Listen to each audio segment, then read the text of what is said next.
Hi friends, welcome back to my channel. आज हम लोग जो पहले के टॉपिक्स पढ़ चुके हैं उसके आगे के टॉपिक्स पढ़ेंगे, डिस्कस करेंगे ईवीएस के इम्पोर्टेंट टॉपिक्स। लेकिन उससे पहले मैं आपके लिए कुछ क्वेश्चंस लेके आई हूँ जो टॉपिक हम लोगों ने डिस्कस कर लिए हैं, वही उसी में से जो क्वेश्चंस आए हैं मैं वही क्वेश्चंस आपके लिए लेकर आई हूँ। और इन क्वेश्चन के आंसर आपको देने हैं, मैं इसके आंसर्स नहीं बताऊंगी क्योंकि ये सारे जो भी क्वेश्चन है वो सारे मैं डिस्कस कर चुकी हूँ नेक्स्ट 2 वीडियोज़ में। तो जो क्वेश्चन है आपका पहला, जो फर्स्ट क्वेश्चन है वो ये है, बगुला भैंस पर बैठता है क्योंकि। ये क्वेश्चन 2014 में आया हुआ है सीटेट के पेपर में, और इसके 4 ऑप्शन है। आपको सही ऑप्शन कमेंट बॉक्स में कमेंट करके बताना है। मैं इसके ऑप्शन नहीं बताऊंगी आपको, वो अगर आपने नहीं पढ़े हैं तो फिर आप उसको जो वीडियोस हैं पहले के वो 2 देख सकते हैं, उसमें ये पॉइंट मैंने डिस्कस किया है। तो चलिए इसके 4 ऑप्शन कौन कौन से हैं। फर्स्ट ऑप्शन है इसका, बगुला तथा भैंस में सहजीवी का संबंध होता है। बगुला मनोरंजन के लिए भैंस पर बैठता है। थर्ड ऑप्शन है, भैंस बगुले को एक स्थान से दूसरे स्थान तक जाने में सहायता करती है। बगुला भैंस को डराना चाहता है। ये 4 ऑप्शन है इसके। आपको इसमें से सही ऑप्शन क्या है वो कमेंट बॉक्स में कमेंट करके बताना है। चलिए नेक्स्ट क्वेश्चन है क्वेश्चन नंबर 2, ग्रामीण क्षेत्रों के मकानों के ढांचे वहां की जलवायु मतलब मौसम की स्थिति से संबंधित होते हैं। एक गांव के मकानों के लक्षण नीचे दिए गए हैं। तो इसमें लक्षण दिए गए हैं, ये क्वेश्चन आया, ये भी क्वेश्चन 2014 का ही है। तो इसमें क्या क्या दिया गया है, मकान मजबूत बांस के खंभों पर बने होते हैं। अंदर से भी मकान लकड़ी से ही बने होते हैं। थर्ड है, मकान जमीन से लगभग 3 मीटर से 3.5 मीटर की ऊंचाई पर बने होते हैं। फिर है, यदि इस गांव में भारी वर्षा होती है तो ये गांव किस राज्य में होना चाहिए। ये कुछ इसके लक्षण दिए गए हैं और ये पूछा गया ये गांव किस राज्य में ऐसे गांव बनाए जाते हैं। तो इसके 4 ऑप्शन नीचे दिए गए हैं, असम, सेकंड है उत्तर प्रदेश, थर्ड है राजस्थान और फोर्थ है बिहार। आपको इन चारों में से कौन सा है जिस राज्य में ऐसे मकान बनाए जाते हैं वो आपको बताना है। असम है, उत्तर प्रदेश है या राजस्थान है या बिहार है। ये भी क्वेश्चन मैंने डिस्कस किया हुआ है, तो आपको इसका आंसर कमेंट बॉक्स में कमेंट करके बताना है। क्वेश्चन नंबर 3, नेक्स्ट क्वेश्चन है, निम्नलिखित में से कौन सा मच्छरों से फैलने वाला रोग है। नंबर फर्स्ट है इसमें ऑप्शन, हैजा, dengue, malaria, chikungunya, dengue, malaria, second option. Third है चिकनगुनिया, हैजा, मियादी बुखार, और फोर्थ ऑप्शन है चिकनगुनिया, मलेरिया, मियादी बुखार। ये क्वेश्चन 2015 में आया हुआ है, तो इसको आपको बताना है। कमेंट बॉक्स में कमेंट करके जरूर बताइएगा ये क्वेश्चन। नेक्स्ट है क्वेश्चन नंबर 4, रेगिस्तानी ओक के बारे में निम्नलिखित कथनों का अध्ययन कीजिए। एक मैं बता दूं, सीटेट में जो भी क्वेश्चन आते हैं वो ऐसे ही थ्योरी टाइप के आते हैं। इसमें उसके अंदर का जो पूछा जाता है कि ये रेगिस्तानी ओक के बारे में ये अध्ययन कीजिए, इसमें 4 पॉइंट्स दिए जाएंगे। तो आपको इसमें से सही क्या है, क्या क्या उसके बारे में सही चीज़ें लिखी गई हैं वो आपको पढ़ना है। तो ये सारी चीज़ें मैंने आपको एक टॉपिक में डिस्कस की हुई हैं। तो चलिए बताते हैं इसमें ऑप्शन में क्या क्या है। रेगिस्तानी ओक वृक्ष एक वृक्ष है जिसकी ऊंचाई हमारी कक्षा के कमरे के लगभग बराबर अर्थात लगभग 4 मीटर होती है।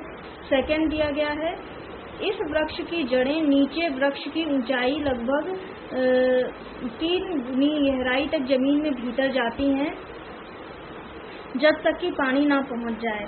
थर्ड है, इस वृक्ष के तने में पानी एकत्रित होता है। और फोर्थ है, यह अबू धाबी में पाया जाता है। इनमें से सही कौन सा है वो आपको चूज करना है।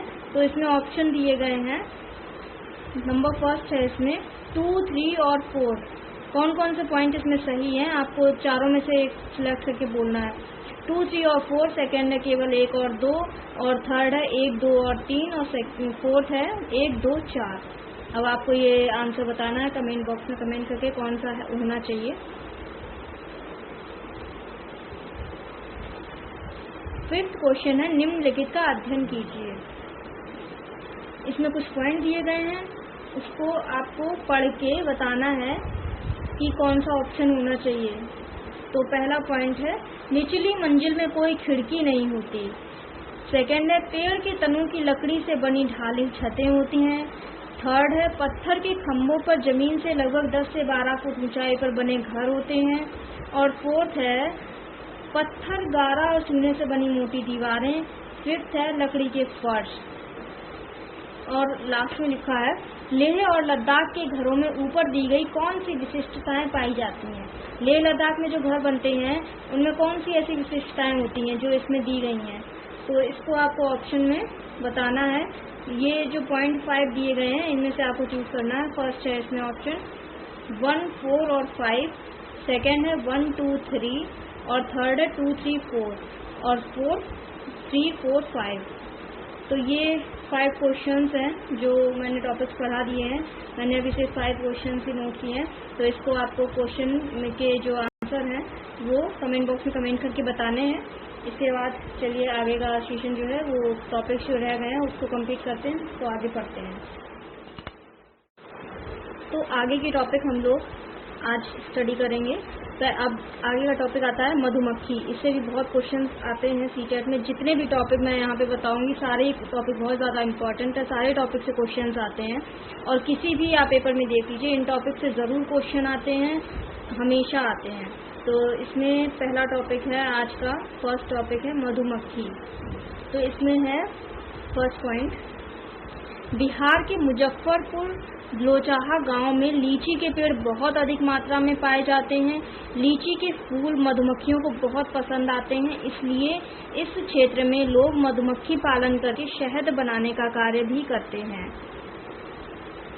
जो बिहार का मुजफ्फरपुर गांव होता है उसमें लीची के पेड़ बहुत अधिक मात्रा में पाए जाते हैं और लीची के फूल जो हैं वो मधुमक्खियों को भी बहुत पसंद आते हैं, इसलिए यहाँ के जो लोग होते हैं वो मधुमक्खी पालन करके शहद बनाने का कार्य करते हैं। मधुमक्खी पालन का सरकारी कोर्स भी करवाया जाता है। नेक्स्ट है अक्टूबर से दिसंबर तक के महीनों में मधुमक्खी अंडे देती है, इसलिए मधुमक्खी पालन का यह सबसे उपयुक्त समय होता है। यह आपको ध्यान रखना, अक्टूबर से दिसंबर तक के महीनों में मधुमक्खी जो है वो अंडे देती है और ये मधुमक्खी पालन का सबसे उपयुक्त समय होता है। नेक्स्ट है मधुमक्खी के अगले एक बक्से में 10 से 12 किलो शहद प्राप्त होता है। एक जो छत्ता जो होता है मधुमक्खी का उससे 10 से 12 किलो शहद प्राप्त होता है। नेक्स्ट मधुमक्खी का छत्ता एक संगठन होता है। हर छत्ते में एक रानी मक्खी होती है जो अंडे देने का कार्य करती है, कुछ नर मक्खियां होती हैं जो कोई कार्य नहीं करती हैं और तीसरा छत्ते में कुछ श्रमिक मक्खियां भी होती हैं जो दिन भर कार्य करती हैं। ये फूलों से रस को लेकर आती हैं, शहद बनाती हैं, ये छत्ते का भी निर्माण करती हैं और बच्चों को भी पालती हैं। ऐसे आप ध्यान रख सकते हैं मधुमक्खी का जो छत्ता होता है, मधुमक्खी का जो संगठन होता है उसमें 3 मक्खियां होती हैं। एक रानी मक्खी होती है, एक नर मक्खी होती है और कुछ श्रमिक होती हैं। रानी मक्खी जो होती है वो कोई काम नहीं करती है, सिर्फ अंडे देने का कार्य करती है और जो नर मक्खियां होती हैं वो कोई कार्य नहीं करती। छत्ते में कुछ जो श्रमिक मक्खियां होती हैं वही सारा काम करती हैं, वही दिन भर कार्य करती हैं। ये फूलों से रस को भी लेकर आती हैं, छत्ता भी यही बनाती हैं, बच्चों को भी यही पालती हैं। इसके बाद जब किसी मक्खी को, जो श्रमिक मक्खियाँ होती हैं, जब वो जाती हैं फूल या रस ढूंढने के लिए, तो जब किसी मक्खी को रस मिल जाता है तो वह एक प्रकार का डांस करती है, इसे नॉक्चुअल डांस भी कहते हैं, जिससे अन्य मक्खियों को ये पता लग जाता है कि रस कहाँ पे है। तो ये था मधुमक्खी पालन का। इसमें कौन कौन से पॉइंट है एक बार मैं फिर से रिपीट कर देती हूँ। मधुमक्खी पालन कहाँ, बिहार के मुजफ्फरपुर जो गांव है वहाँ के लोग करते हैं। वहाँ लीची के पेड़ होते हैं जो कि जिससे वो मधुमक्खियों को बहुत पसंद होते हैं, जो वहाँ के लोग मधुमक्खी पालन का कार्य करते हैं। यहाँ एक सरकारी कोर्स भी कराया जाता है और मधुमक्खी पालन जो है, मधुमक्खी अक्टूबर से दिसंबर तक के महीनों में मधुमक्खी अंडे देती है, इससे मधुमक्खी पालन का सबसे उपयुक्त समय होता है। और जो मधुमक्खी का एक छत्ता होता है उसमें 10 से 12 किलो तक शहद प्राप्त हो सकता है। और मधुमक्खी का जो संगठन होता है, जो मधुमक्खियों का संगठन होता है, उसमें 3 मक्खियाँ होती हैं, एक रानी मक्खी, एक नर मक्खी और एक श्रमिक। रानी मक्खी कोई कार्य नहीं करती है, वो सिर्फ अंडे देने का कार्य करती है। नर मक्खी कोई कार्य नहीं करती है, रानी मक्खी केवल अंडे देने का कार्य करती है। नर मक्खियाँ जो होती हैं वो कोई कार्य नहीं करती है, श्रमिक मक्खियाँ सारा काम करती हैं। वही छत्ते को बनाती हैं, वही रस लेके आती हैं, वही क्या कहते हैं शहद का निर्माण करती हैं और वही बच्चों को भी पालती हैं। और जब किसी मक्खी को कोई रस मिल जाता है तो वह एक प्रकार का डांस करती हैं, जिसे नॉप्शियल डांस भी कहते हैं, जिससे अन्य मक्खियों को पता चल जाता है कि रस कहाँ पे है। बस इसके इतने से पॉइंट हैं, इन्हीं को आपको याद रखना है।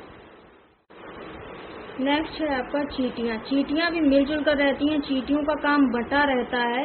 रानी चींटी केवल अंडे देती है, सिपाही चींटी बिल का ध्यान रखती है, श्रमिक भोजन को खोजने का काम करती है, दीमक और ततैया भी समूह में रहते हैं। ये भी मधुमक्खियों में जो रानी चींटी मधुमक्खियों में जो रानी मक्खी, नर मक्खी और श्रमिक मक्खियाँ होती हैं। चींटियों में क्या होती है, रानी चींटी होती है, सिपाही चींटी और श्रमिक चींटी। तो ये आपको ध्यान रखना है, याद रखना है, कंफ्यूज बिल्कुल होने की जरूरत नहीं है इसमें। चींटियों का काम बटा रहता है। रानी चींटी केवल अंडे देती है, ऐसा ही रानी मक्खी भी करती है, सिर्फ अंडे देती है। इसमें सिपाही चींटी जो है वो बिल का ध्यान रखती है, ये आपको याद रखना है। सिपाही चींटी बिल का ध्यान रखती है और जो नर मक्खी होती है वो बिल्कुल भी कोई कार्य नहीं करती है। सिपाही चींटी बिल का ध्यान रखती है, श्रमिक भोजन को खोजने का कार्य करती है। तो इसमें 3 तरह के समूह में रहते हैं लोग, और दीमक और ततैया भी समूह में रहते हैं। ये इतने पॉइंट्स इसके हैं, इसको आपको याद करना है। याद क्या मतलब 2-4 बार पढ़ना है, जिससे कि ये चीज़ें आपके माइंड में आ जाएं, भूलना नहीं है इनको। इन्हीं पॉइंट्स से क्वेश्चन बनते हैं, इन्हीं से क्वेश्चंस आते हैं। और भी आगे क्वेश्चन मैं आपको ऐसे ही नोट करके बताऊंगी। आपको जो आज मैंने क्वेश्चन बताए हैं इनका आंसर आप पहले कमेंट बॉक्स में कमेंट करके दीजिए। तो आज के लिए इतना ही। अगले नेक्स्ट वीडियो में आपको आगे के टॉपिक्स जो हैं वो शेयर करेंगे। तो चलिए मिलते हैं नेक्स्ट वीडियो में, तब तक के लिए बाय।